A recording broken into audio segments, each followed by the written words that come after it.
Adoração. Adoração, nós falamos todos os anos sobre adoração. Eu principalmente, e quem está cá em cima, tenta muito levar-vos a vocês à adoração. E às vezes a adoração acaba por ser um grande bicho de 7 cabeças. Então há muitas formas de adorar e nós sabemos muitas maneiras de adorarmos a Deus. Só que mesmo assim, às vezes, parece que quando nós queremos adorar, não conseguimos adorar a sério. Nunca vos aconteceu isto? Vocês cantarem ou vocês estarem ajoelhados a Deus, ajoelhados perante Deus e soa tudo muito a oco. Nunca aconteceu isso? Isso já me aconteceu e às vezes é cantar cá em cima para vocês. Por isso, já aconteceu a alguém aqui? Já te aconteceu? Não, ainda bem.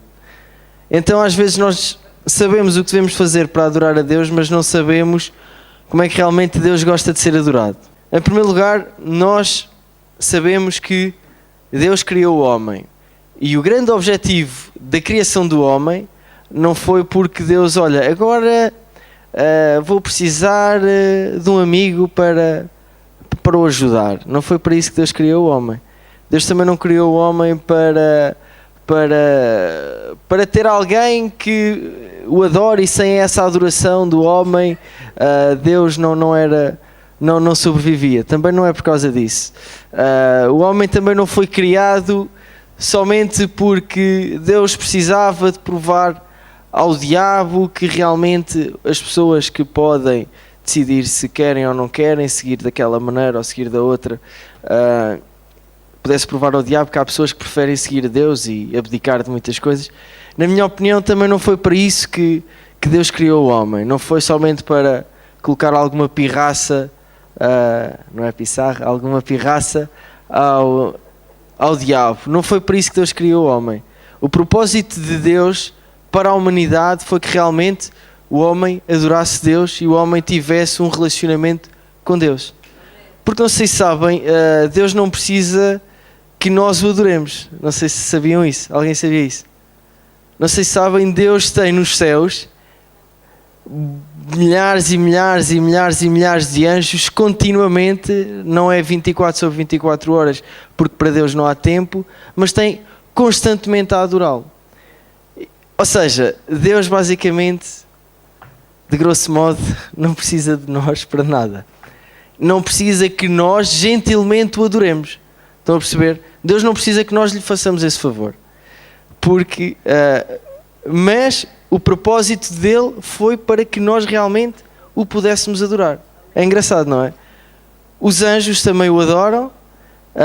Os anjos que hoje são demónios também o adoraram, mas agora já não adoram os demónios, não é? Que são os chamados demónios ou anjos caídos, porque realmente decidiram e rebelaram-se contra Deus e Deus expulsou-os juntamente com Satanás. Em Atos 17, 24 a 27, porque é que nós fomos criados? E qual é que é o nosso grande propósito? Já abriram? E diz assim: o Deus que fez o mundo e tudo o que nele há, sendo Senhor do céu e da terra, não habita em templos feitos por mãos de homens. Nenhum tampouco é servido por mãos de homens, como que necessitando de alguma coisa, pois ele mesmo é quem dá a todos a vida e a respiração e todas as coisas. E de um só sangue fez toda a geração dos homens para habitar sobre toda a terra, sobre toda a face da terra, determinando os tempos já de antes ordenados e os limites da sua habitação. E agora está aqui a nossa grande missão: para que buscassem ao Senhor, se porventura tateando o pudessem achar, ainda que não está longe de cada um de nós. Ou seja, como vocês podem ver, aqui em Atos explica aquilo que eu estive a falar. Deus não precisa de nós, Deus não precisa de nós para sobreviver, porque Ele é o Almighty, ou seja, Deus é o Todo-Poderoso. Ele é completamente soberano, Ele tem todo o poder, Ele sabe tudo.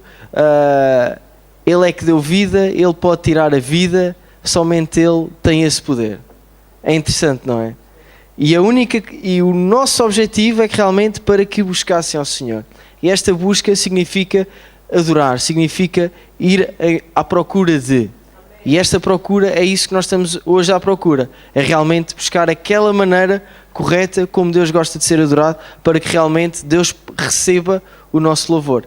Não sei se sabem, a adoração muitas vezes na Bíblia é comparada ao incenso, e então esta adoração que nós produzimos tem que ser como aquele incenso, aquele cheiro suave que chega às narinas de Deus, e Deus então inclina-se para nós e retribui essa adoração. É extraordinário, não é? E então Deus criou o homem à sua imagem e sua semelhança, fundamentalmente para quê? Para se relacionar com ele. E nós vemos esse propósito no Jardim do Éden, quando Deus criou Adão e Eva, e vemos ali em que Deus soprou sobre as narinas de Adão, e a partir dali Adão todos os dias se relacionava com Deus. E, ou seja, neste relacionamento, neste partilhar, havia obviamente esta adoração. Porque Deus é tal coisa, nós não nos vamos relacionar com alguém intimamente se não o conhecermos, não é verdade? Nós também vemos que Deus por vezes não aceita a adoração, sabiam? Às vezes nós pensamos que Deus, só porque nós chegamos aqui ao domingo e levantamos os nossos braços e fechamos os nossos olhos e começamos a debitar umas palavras que aparecem no ecrã lá atrás que estamos a adorar, então que Deus vai aceitar essa adoração. É errado. Quem é que sabe quando é que foi a primeira vez que Deus rejeitou uma oferta a Ele? Foi Caim e Abel, exatamente.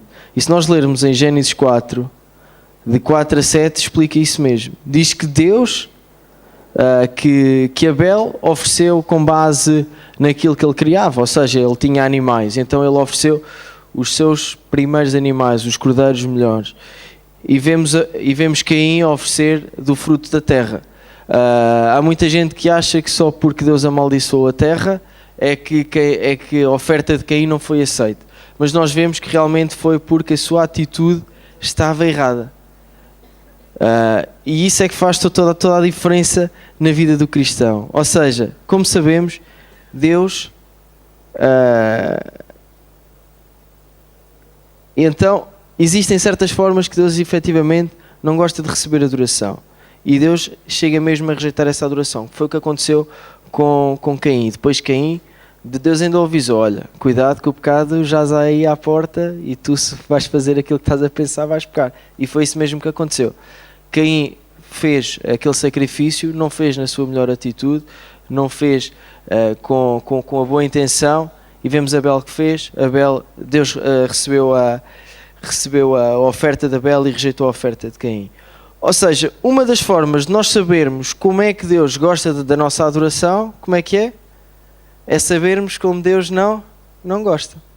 Às vezes podemos ir por aí. Não sei se sabem, a primeira pessoa a inventar a lâmpada, quem é que sabe quem é que foi? Foi o Edison, muito bem. O Edison chegou até à lâmpada por tentativa e erro. Ou seja, olha, assim já sei que não dá para fazer a lâmpada. E então hoje vamos aprender como é que não devemos também adorar e como é que Deus não gosta de receber a nossa adoração. Vamos abrir em Isaías 1:12, por favor. E aqui vamos ver como é que Deus não recebe mesmo a adoração de uma forma bastante severa. Isaías 1:12. De que serve a mim a multidão dos vossos sacrifícios, diz o Senhor. Já estou farto dos holocaustos de carneiros e da gordura de animais cevados, nem me agrado de sangue de bezerros, nem de cordeiros, nem de bodes. Quando vindes para compadecer perante mim, quem requereu isto das vossas mãos? Que viesses a pisar os meus átrios? Não continueis a trazer ofertas vãs, o incenso é para mim abominação, e as luas novas, e os sábados, e a convocação das assembleias, não posso suportar a iniquidade, nem mesmo a reunião solene. Ou seja, nós vemos aqui um episódio em que Israel estava completamente afastado de Deus, e eles continuavam a fazer os sacrifícios, só que nós vemos que muitas vezes, e isto acontece na igreja constantemente, muitas vezes nós chegamos à igreja, nós estamos aqui, levantamos os nossos braços, cantamos as músicas muito bem, oramos 1 hora em casa, se for preciso, vimos e damos ofertas altíssimas e damos o nosso dízimo, somos super fiéis, etc, etc. Mas tudo isso pode valer de nada, zero. E isto porquê? Porque o nosso coração pode estar corrompido de iniquidade. Ou seja, o que nós vemos aqui basicamente é, se tu estás em pecado, se tu efetivamente as tuas vestes não estão limpas, que existe também esta analogia, tu nunca vais conseguir adorar, porque Deus não vai receber a tua adoração. Vai ser como este incenso que chega e que Deus abomina. Por isso é que nós muitas vezes culpamos ou é o pastor que não dá aquela pregação extraordinária, ou é o louvor que não canta aquelas músicas que a gente gosta, ou porque cantam mal, ou porque tocam mal. Mas a razão porque nós não conseguimos adorar na nossa plenitude máxima é simplesmente por nossa causa. Estão a perceber? Essa é a grande verdade. Nós não precisamos de músicas super modernas, como eu prefiro, não é? Não precisamos de músicas muito antigas, não precisamos de pregações mega power, etc, etc. Nós apenas precisamos de nós estarmos bem com Deus para nós podermos conseguir chegar à adoração. Estão a perceber? E este é que é o grande problema da igreja. E a igreja dos dias de hoje é uma igreja cheia de show-off, é uma igreja cheia de luzes e de espetacularmente bonita, mas acaba por ser como o que nós vemos aqui. Acaba por... Deus olha cá para baixo e diz: vocês estão apenas a cantar, vocês estão apenas a debitar palavras. E então, porque vocês lá fora pensam isto uns dos outros, porque vocês fazem isto aos vossos irmãos, porque vocês são isto, vocês são aquilo. E então, nunca se esqueçam que o santo não se mistura com o profano. E esse às vezes é que é o grande problema da igreja. Muito bem. E por isso, e então, porque não sentimos a presença de Deus quando adoramos? É outra questão. Estamos aqui na igreja, cantamos, esforçamos-nos para sentirmos as palavras que dizemos, mas nada faz sentido nos nossos corações. Em Isaías 29:13 diz assim: 29:13, Isaías, e diz assim: porque o Senhor disse: pois que este povo se aproxima de mim, com boca e seus lábios me honra, mas o seu coração se afasta para longe de mim, e o seu temor para comigo consiste em mandamentos de homens em que fui instruído.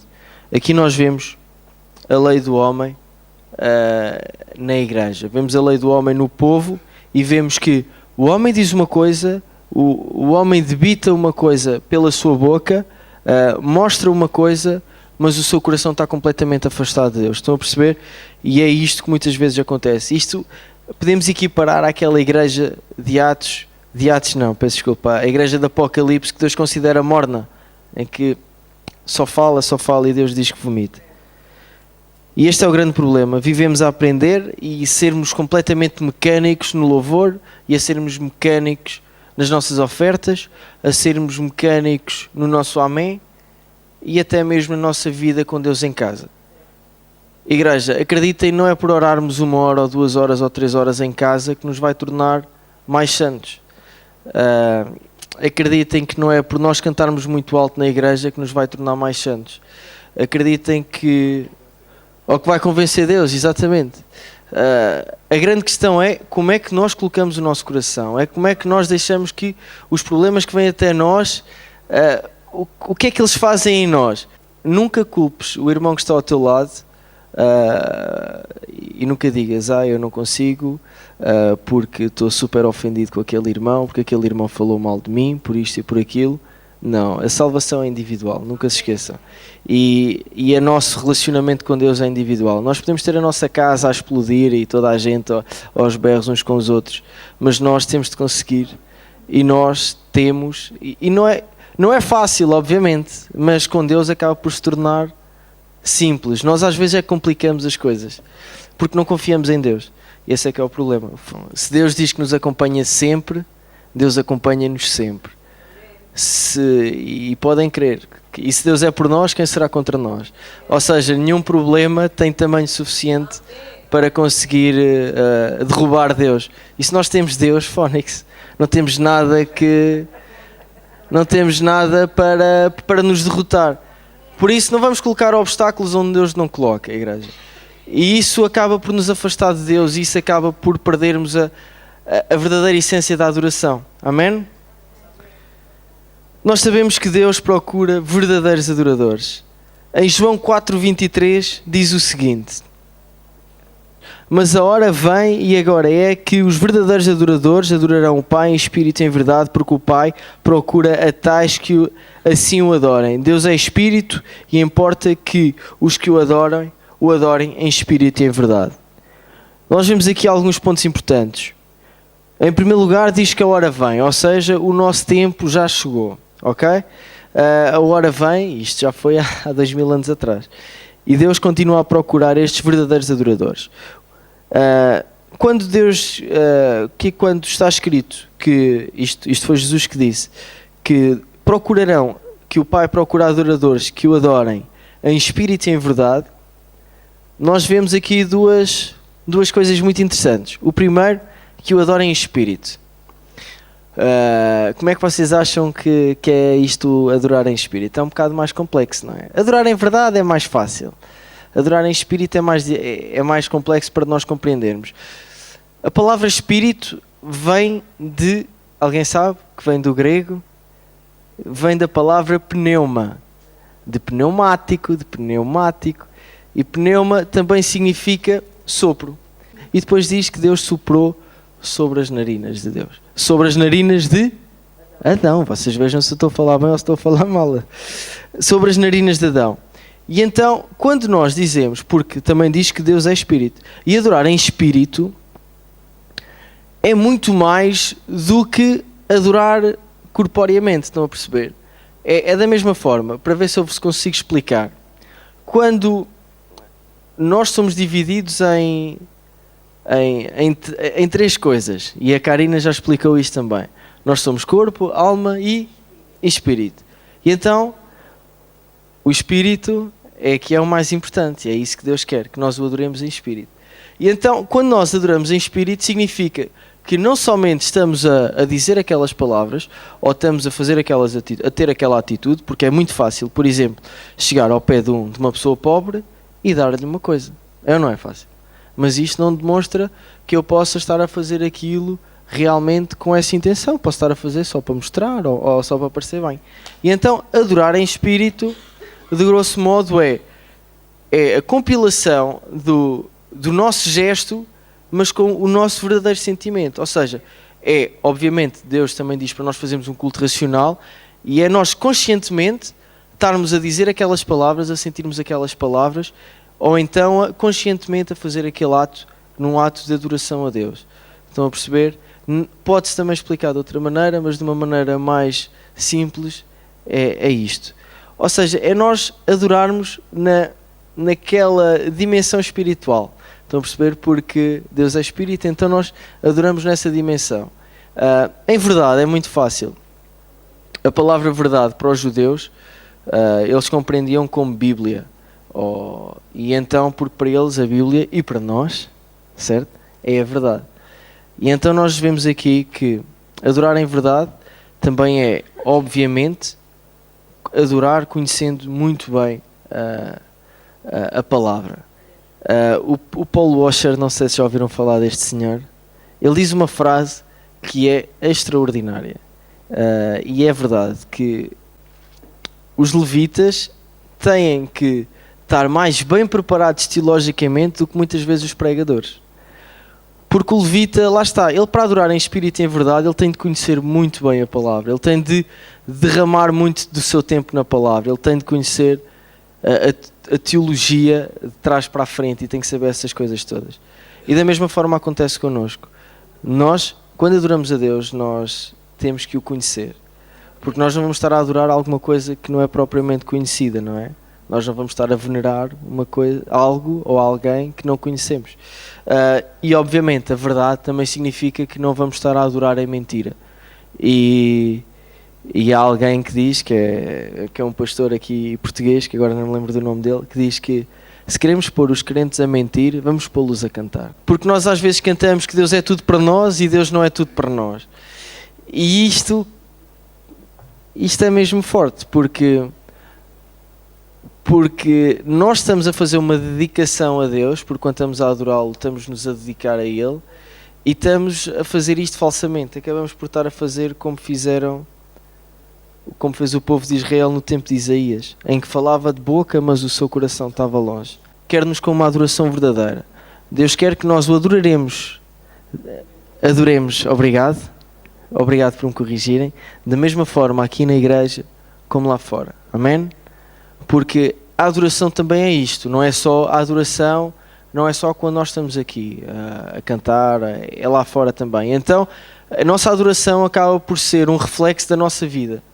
E isso eu já vou explicar um bocadinho mais à frente. Deus foi glorificado por quem? Quem é que sabe? Eu vou explicar, eu vou dizer logo, senão eu baralho isto tudo. Através da vida de Jesus, Deus foi glorificado, certo? E da mesma forma acontece connosco. Nós temos que ser um reflexo de Cristo. Nós somos cristãos, ou seja, o que é que significa ser cristão? Significa ser um seguidor de Cristo.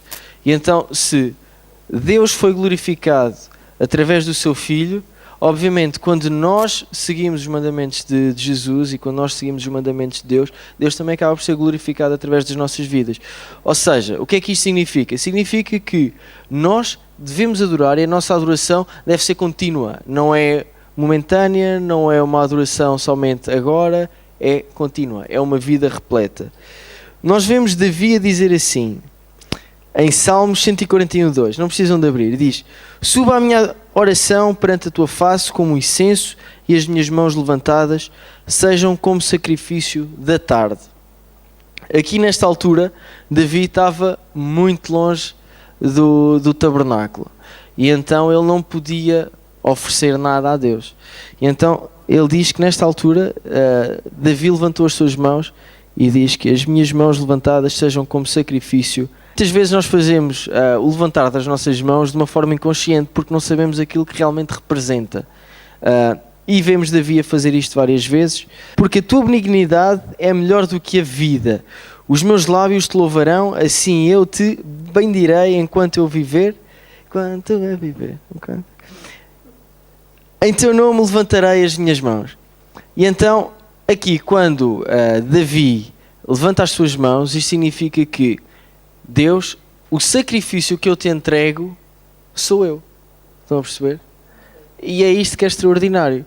Quando nós levantamos as nossas mãos, a nossa atitude neste gesto, que obviamente deve ser seguido pela nossa adoração espiritual, que é, não é somente levantarmos os braços e ponto, mas é levantarmos os braços e termos este sentimento que é, Deus, eu te entrego a minha vida em sacrifício. Amém? Em sacrifício vivo. E depois, se vocês abrirem em Romanos 12:1, diz, e Paulo diz assim: rogo-vos, pois, irmãos, pela compaixão de Deus, que apresenteis os vossos corpos em sacrifício vivo, santo e agradável a Deus, que é o vosso culto racional. Depois diz, e não sede conformados com este mundo, mas sede transformados pela renovação do vosso entendimento, para que experimenteis qual seja a boa, agradável e perfeita vontade de Deus. Amém? E então, nós temos que viver uma vida inteira de entrega a Deus. Ou seja, nós hoje não sacrificamos os xaroques, nós não andamos aqui a sacrificar as rolinhas, não andamos aqui a sacrificar os cordeirinhos, nada. Mas nós temos algo que é muito mais difícil, porque uma rola é muito fácil de sacrificar. Chega-se lá e sacrifica-se. Sacrificamos a nossa vida todos os dias, sacrificamos a nossa carne e dizemos não à nossa carne, eu não vou fazer isto porque eu sei que isto vai desagradar a Deus e logo vai-me roubar esta intimidade, vai-me roubar esta ligação com Deus. Amém, igreja? Uma coisa que Deus não recebe é sacrifícios imperfeitos. Não sei se sabem, mas o povo não podia dar uma rolinha casa partida ou uma rolinha com uma asa maior que a outra. Isso não podia ser. Tinha que dar os animais em perfeito estado. E da mesma forma acontece connosco. Não podemos entregar os nossos corações somente, oh Deus, eu já percebi isto agora do dízimo, agora vou dar o dízimo, mas ainda não me vou casar com a minha mulher, por exemplo. Estão a perceber? Isto acaba por roubar-nos a bênção de Deus, igreja. Em 1 Timóteo 2,8 diz: quero, pois, que os homens orem em todo lugar, levantando mãos santas, sem ira nem contenda. E isto, igreja, nós somos conhecidos lá fora como uma igreja que toda a gente aqui são uma família espetacular.